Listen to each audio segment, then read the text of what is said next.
What if the savior of Egyptian myth carried a shadow, not just the vague darkness of human psychology, not a poetic metaphor for weakness, but a living twin, born of the same impossible act of magic, a being so unsettling to the cosmic order, that his memory was scrubbed from stone, his name forbidden, his existence erased. You know the version you were meant to know, the official myth. The one carved in hieroglyphs across the sunlit walls of temples. The one recited by priests for generations until it became truth. You've heard of Isis, the devoted mother, whose love defied the gates of death. You've heard of Osiris, the wise king, murdered and torn apart by his jealous brother, Set. You've heard of Horus, the falcon, the divine heir, child of Prophok, conceived through impossible magic to avenge his father. This is the story you were given, a clean story, a digestible story. The battle of light against darkness, the triumph of order against chaos. But what if that story was incomplete? Not a lie exactly, but a carefully trimmed narrative. A myth edited, purified, flattened, its most dangerous truth deliberately removed, because the birth of Horus was not clean. It was not a miracle of sunlight and song. It was an act of desperation, an act of grief. A ritual performed on broken fragments of a god's body. A spell that crossed the borders of death itself. A magic born of grief does not come without a cost. Magic forced upon the laws of the cosmos leaves fractures. It does not create one destiny. It splits reality. In the gaps of forbidden texts, in the whispers of Gnostic fragments, there are hints that Isis's miracle did not bring forth just one child. Yes, Horus was born, the falcon of light, the heir of Osiris, the champion of Ri's solar order. But, alongside him, entangled with his very being, came another, not the falcon of the sky, but the echo of the abyss, not the sunlight of day, but the silence before creation. His name was struck from the stones, his face erased from the temple walls. We will call him the shadow of Horus. He was not a villain, he was not a demon. He was a question, a living paradox, and in his very existence, he threatened not only the throne of Egypt, but the foundations of his creation itself. This is not the tale of a hero. This is the tale of a fracture, of a light and its shadow, torn apart at birth, destined to face one another. And it reveals something far closer than ancient myth. It reveals a truth about you, about the half of yourself you have been taught to exile. To understand the secret of the shadow, you must return to the beginning, to the act of conception itself. When Isis gathered the scattered pieces of Osiris, she was not simply reassembling a body. She was recoding reality. Osiris's flesh was no longer alive. It was saturated with the stillness of death. His consciousness drifted in the duet, the twilight realm between existence and nothingness. And yet, Isis, in her grief and defiance, called upon her undivine essence. She spread her wings, transformed into a kite, and breathed her life force into the fragments of Osiris. It was not an act of balance, it was an act of violation. Creation forced to mingle with death, light forced into the void. A dangerous equation. From this paradox, not one, but two souls were conceived. Horus, the child of the sky, the falcon whose eyes mirrored the sun, the golden heir destined to restore order, and with him, inseparable though unspoken, his other half, the one born from the silence of Osiris's tomb. The residue of death, the abyss remembered, the shadow. Isis, wise beyond any priest, understood what she had done. She did not bring forth a monster. She birthed a paradox. A union that the world could never acknowledge. For Egypt, for the gods themselves, the world had to see one savior, not two. One child of light, not a twin split in two. So she made a choice. Horus was lifted before the gods. He was declared the miraculous son, the falcon child of prophecy. He was trained in temples, raised in light, tutored by Thoth himself in the laws of Mdot. Meanwhile, the shadow was hidden, not abandoned, but concealed, exiled to the edges of the Nile Delta, to the groves where twilight lingered, to the hidden corridors that brushed against the Duat. He was nurtured not by the radiant pantheon, but by the ancient, formless presences of the underworld, the spirits of silence, the memory of chaos, the unshaped potential that preceded creation. Where Horus learned to command, the shadow learned to dissolve. Where Horus learned to build, the shadow learned to unmake. Horus mastered the spear of light. The shadow mastered the stillness that could consume it. Yet, listen closely, there was no jealousy between them. The shadow did not grow with hatred. He grew with understanding. He knew himself as the counterweight. The missing half, he was not a mistake. He was the necessary silence to Horus's eternal song. He saw with piercing clarity. Light without shadow casts no shape. Order without memory of chaos becomes a cage. Two children grew, separate but entangled. One crowned in radiance, the other cloaked in stillness. One visible, praised, prepared, the other forgotten. Yet quietly aware that his role, too, was inevitable. And he knew, as surely as his brother prepared for the war with Set, that one day he would face Horus himself, not as an enemy, not as a brother, but as the half of his soul that had been denied. And when that day came, the world would not witness a battle for a throne. It would witness a war for reality itself, a war between order and potential between the golden light of Ra and the infinite darkness that came before creation. Their meeting was not an accident. It was an appointment set by the laws of necessity, woven into their very birth. It did not happen in daylight, nor in the courts of Egypt, nor on a battlefield of men. It happened in the space between worlds, a dreamscape where thought and form were not separate things, but fluid, shifting, alive. And there, for the first time since the womb, the two brothers stood face to face. Horus, radiant, his form clad in light, as if the sun itself obeyed him. Every breath carried the weight of kingship, the fire of prophecy, and opposite him, the shadow, silent. Not a figure of malice, but of depth. A presence like velvet darkness, shaped only by the memory of stars. In that instant, they recognized one another, not as strangers, not even as rivals, but as the missing halves of a single soul. Yet recognition did not bring peace. It brought tension. It brought conflict. Because what Horus saw before him was everything he had been taught to fear, and what the shadow saw before him was everything he had been taught to complete. Their war was not about thrones, not about Egypt's crown or Set's chaos. Their war was about philosophy, the architecture of reality itself. Horus, son of the sun, stood for light, for order, for form, for the beauty of boundaries, for the music of the cosmos sung in harmony. He looked upon his brother and declared, "The world is fragile, it is sacred, it must be protected. Chaos is a sickness, darkness is a wound, it must be healed by light." And the shadow replied, his voice not sound but resonance, echoing directly in the mind, "You do not protect, Horus, you imprison, you call it order. But it is a cage, you call it light, but it blinds you to what lies beyond." He spoke of the before, the endless ocean of potential that existed prior to his first word of creation. The shadow did not wish to rule. He wished to dissolve, not to destroy out of malice, but to return all things to the sea of possibilities. Risorder, the cycle of rising and setting suns, was to him a loop without end, a tyranny disguised as stability. He whispered, "Why fight to rule a single world?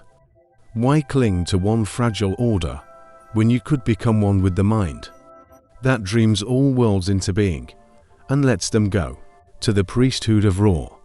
This was not just rebellion, it was heresy, a direct assault on the Creator's supremacy. For Horus, it was not simply a debate, it was a battle for meaning itself.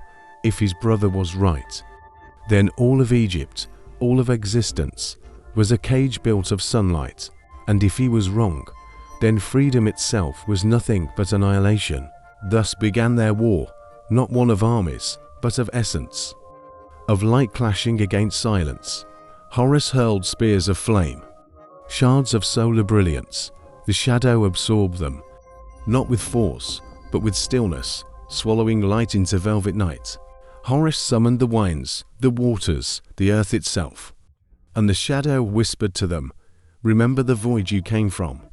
And they obeyed. They unraveled, returning to silence. Horus struck again and again, but every blow landed against himself. Every victory hollow, for the more he fought the shadow, the more he realized it was not an enemy outside him. It was the reflection in the dark mirror, the half he was taught to forget, and every wound he gave cut into his own soul. The gods watched in silence, terrified, because this was no longer about a throne. This was about existence itself. If the shadow prevailed, the cycle of creation would dissolve.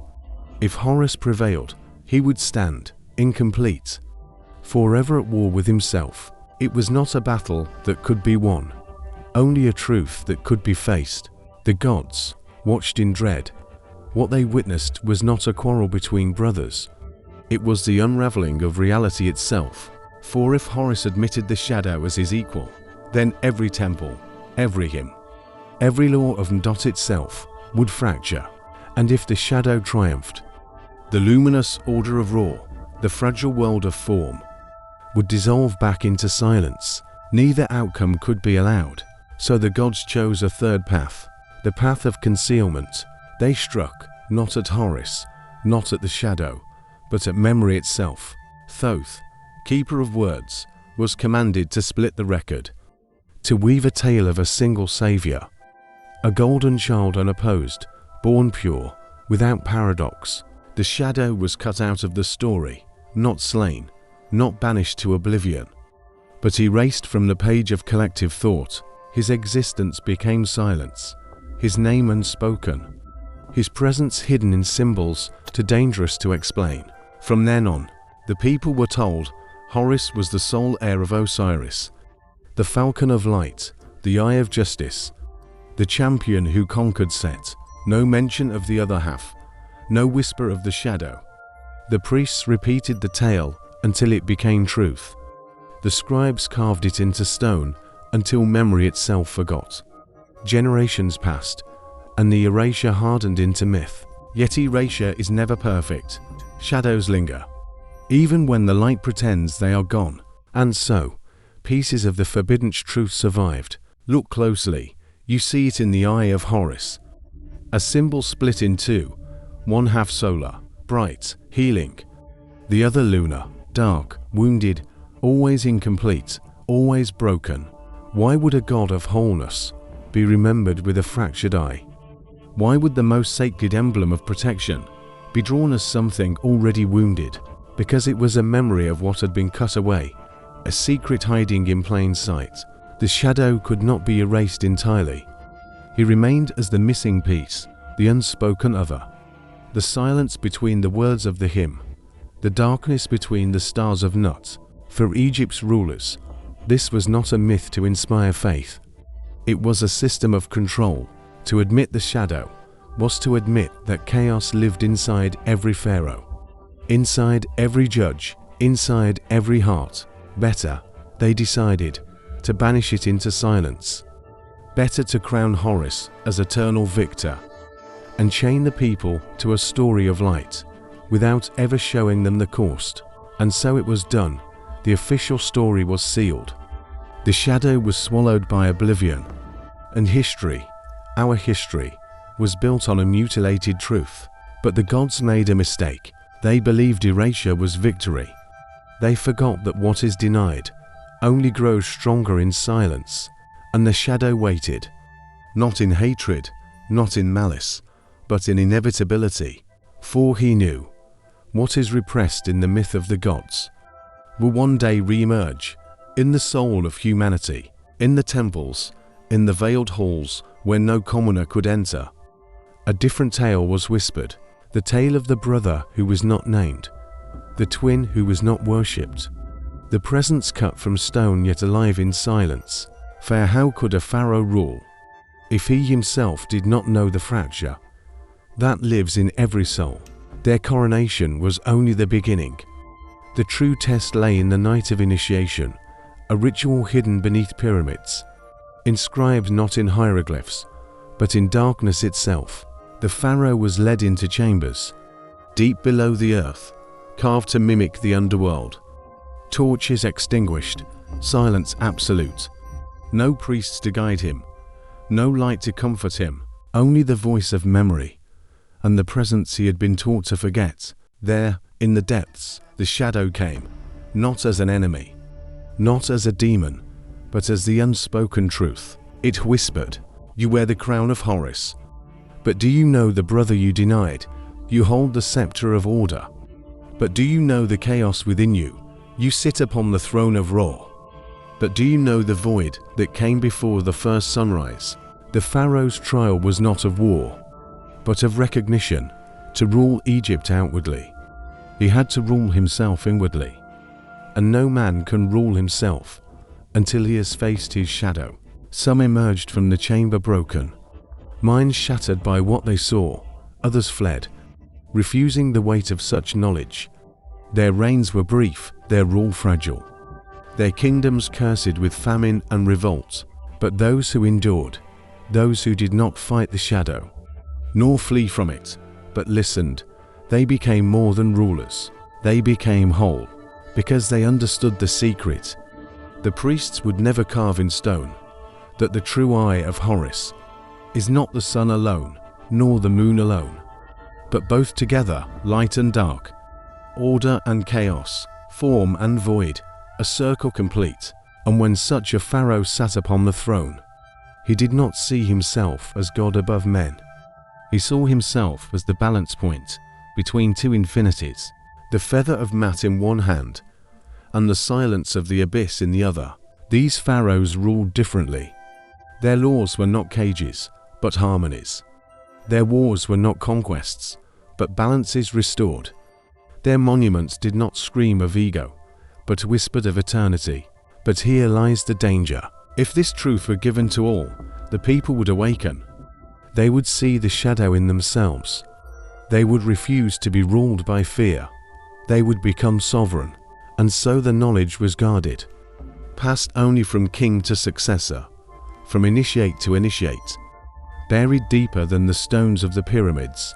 The people prayed to Horus in light, but the pharaoh, in the silence of night, knelt before both brothers, before the radiant falcon and the faceless shadow.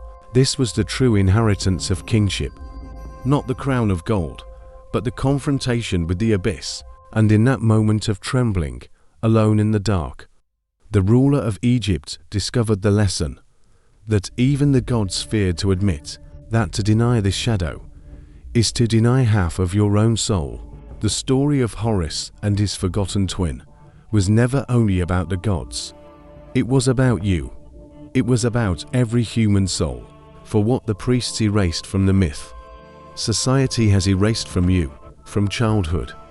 You are told only of your light, the parts of you that are acceptable, polished, praised, the smiles that earn approval, the obedience that earns reward. But your shadow, your anger, your forbidden desire, your fear, your doubt, your chaos, that is cut away, hidden, buried. You are told it is wrong. You are told it does not belong to you. You are told to disown it, just as Horus was told to forget his brother. And so you walk in sunlight, while half your being waits in silence. But here is the paradox. What you deny does not vanish. It festers, it coils, it finds other ways to rise. Just as Egypt's priests feared the shadow, modern powers fear yours. Look closely. Why does every system of control demand your perfection? Why must you appear flawless? Why must you never speak of your shadow? Because if you did, if you faced it, if you made it your ally, you would become whole. And wholeness cannot be ruled. Governments thrive on division. Religions thrive on guilt. Markets thrive on inadequacy. They depend on you chasing your missing half. in the form of products, leaders, ideologies. But if you realize the shadow was never outside you, their spell would break. You would stop seeking completion in idols. You would stop surrendering to rulers who promised to protect you from the chaos. They themselves have taught you to fear. The ancients knew this danger. That is why the knowledge was buried. That is why pharaohs were forced to confront their shadow, so that the people never would. Because a populace that embraces both halves is not a flock. It is not a kingdom. It is not a resource. It is a multitude of sovereign beings. And yet, history repeats itself. You see it in every culture, every ideology that declares one side holy, and the other sinful, one side pure, and the other impure, light versus darkness, good versus evil, always the same game, but beneath it, the same erasure, the same mutilation of the soul. Here is the truth they fear you knowing. Your shadow is not your enemy. It is your power. It is the raw, unshaped energy from which creation itself was born. Your anger carries your strength. Your fear guards your wisdom. Your desire hides your passion. Your pain carries your empathy. The shadow is the compost of the soul. Decay that births growth. Silence that gives meaning to sound. Darkness that makes light visible. And until you face it, you remain half alive. You remain as Horus was, a savior without wholeness. A god eternally at war with himself. So understand this: what the gods erased, you must restore. What the priests silenced, you must speak. What society denies, you must reclaim. Not to destroy yourself, but to complete yourself. Because the shadow does not come to annihilate. It comes to return you to wholeness, to balance, to sovereignty. And only then will you discover the truth that the pharaohs whispered in the dark chambers, that Isis knew when she raised her son, that the gods feared to admit, that your soul is not light alone, but the marriage of light and shadow. And when that marriage occurs, you are no longer ruled by myth, you become the myth itself, a living Eye of Horus, whole, unbroken. So now you understand. The myth of Horus was never about a throne. It was about you. The gods tried to erase the shadow. The priests tried to silence it. Society still teaches you to bury it, but the shadow never dies. It waits, patiently in silence, until the day you are ready. And when that day comes, you will not meet a monster. You will not meet an enemy. You will meet yourself. The half you denied, the half you feared, the half you were told could not belong to you. You will feel the trembling, just as the pharaohs trembled. In the chambers beneath the pyramids, you will want to flee, you will want to fight, but the shadow cannot be slain. It cannot be outrun. It can only be faced. And when you look into its eyes, you will see they are your own. The moment you embrace it, a resurrection occurs, not of a god, not of an empire, but of you. The soul made whole, the eye restored, the war ended.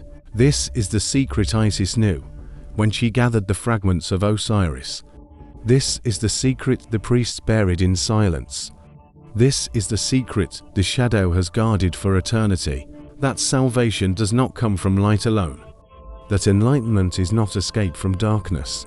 That resurrection is the union of both, light and shadow, form and void, life and death, falcon and silence. And this is why the shadow finds you, only when you are ready. Because until you are ready to see your own abyss, you cannot see your own infinity.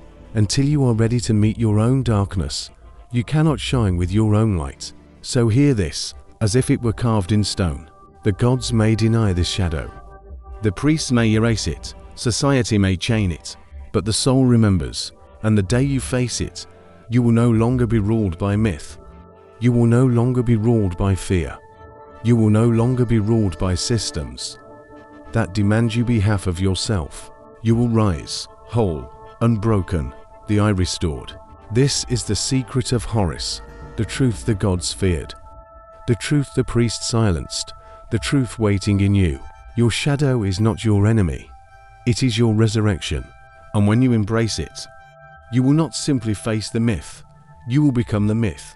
the eternal falcon, with wings of light and darkness, whole, complete, free,